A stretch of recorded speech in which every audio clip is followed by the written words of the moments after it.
Hello नमस्कार जय जगन्नाथ आपण मानक मो चैनल लिजा किचन को स्वागत। कंचा मुग डाली 2 ग्लास नवा से पानी पकाइबा और मुग डाली को भिजिबा को 1 घंटा आम छाड़ीदे। आगर बतुरा है रखी मुग डाली देखा देखो 1 घंटा बतुरिया पर मुग डाली केमी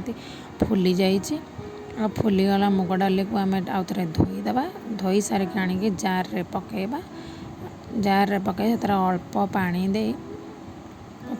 ताको बाटी देबा। तो बटा हो सारी मुग डाली देखा केमती देखा देखो बहुत चिकन ही बाटिबा खदरा रखानी। तो बाटी सारापर गोटे पात्र रे काढ़ीदेबा गैस लगाइबा से कढ़ई बसैबा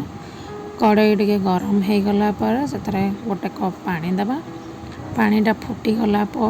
आम से गोटे कप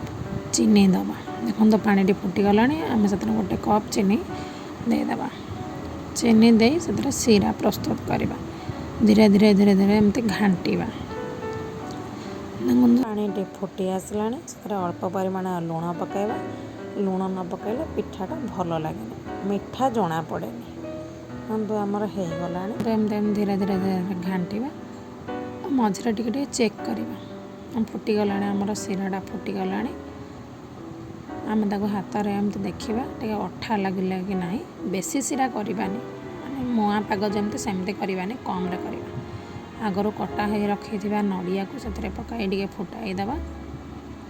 नड़िया पकड़े गोटे अलग टेस्ट लगे देखो नड़िया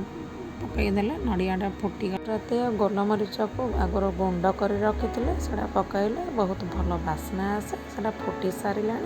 बटा जो रखी थे आगर से बटा को पकईकि आस्ते आस्ते आस्ते आस्ते घांटा तो छाड़वा नहीं जब छाड़ा जब से गोटा रही जाए ना भी तल चक्की भी लगी जापे पकईदेले धीरे धीरे धीरे धीरे एमती घांटा घांटी घांटी आम जंतुणी प्रस्तुत करवा। जंतुणी केमती धीरे धीरे मोटा हो गला एमती न घांटिले तलपटू चक्की भी लगी जापे आप छाड़ीदेवे मझे मझे गोटे गोटे गोटा रही से गोटा रहीगले थाड़ी रे आम पकई सेटिंग कला बेले से समा पीस बाहर आसा छाणिले कंचा भी रही जापे एमती घांटी घांटी घांटी घांटी सब मिसईदेवा आ गैस फ्लेम को बंद करदे बंद कर एमती गरम देखा जो सुंदर देखा खावाटा बहुत टेस्ट क्या यहाँ पसंद जंतुणी प्रस्तुत होम गोटे स्टील थाली नवा स्टील थाली उपर अल्प तेल पकाइबा तेल को हाथ में एमती साइज करवा चारिपटे कड़े लगेदेवा एमती हाथ में बुले बुले लगेदेवा बुले आगुरी जो रखी जंतुणी को गरम गरम जंतुणी आनी थाली रे धीरे धीरे पकईबा देखु जंतुणी केमती धूआं बाहर आ जंतुणी थाली रे काढ़ीदेवा थाली रे काढ़ी हाथ में तेल पकई तेल लगे देखो आम के साइज करदे अध घंटा छाड़ीदेवा देखो छुरी साहाय्य एमती साइज साइज कर स्क्वायर साइज रे काटिबा। अब सब पिठा को एमती काटिबा किए स्क्वायर साइज रे काटुची तो किए डायमंड शेप रे काटुची तो पिठा सब पिठा आमर कटा हो सारा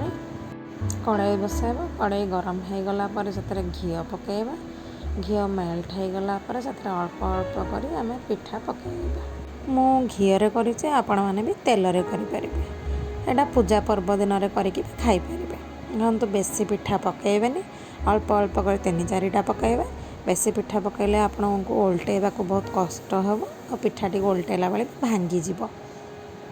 धीरे धीरे एपट सेपट करेंगे एपट सेपट कर देखो ओल्टा हो गला आम पिठाटी ओल्टिला तार कलरटा केते बढ़िया देखा जाउची। फ्लेम रे पिठाटी को छाणीबे बिल्कुल भी हाई फ्लेम करेंगे धीरे धीरे एपट सेपट कर ओल्टेबे और देखो ये पिठाटी को देखिए आपण क्या पसंद आसला और मो चैनल को लाइक शेयर और सब्सक्राइब करने को भूलिबानी और कमेंट माध्यम रे जणाइबे पिठाटी आपन को केमिति लागिला। देखो आमर पिठाटी प्रस्तुत हो सारा आम धीरे धीरे कर गोल्डन कलर कर काढ़ीदेवा देखो आमर पिठाटी काढ़ीदेले कढ़ा सरीगला पिठाटी प्लेट को काढ़ी यही भाव में आम प्लेट रे सजाइबा तो केते सुंदर भी देखा जाउचे। रखुचे नमस्कार जय जगन्नाथ।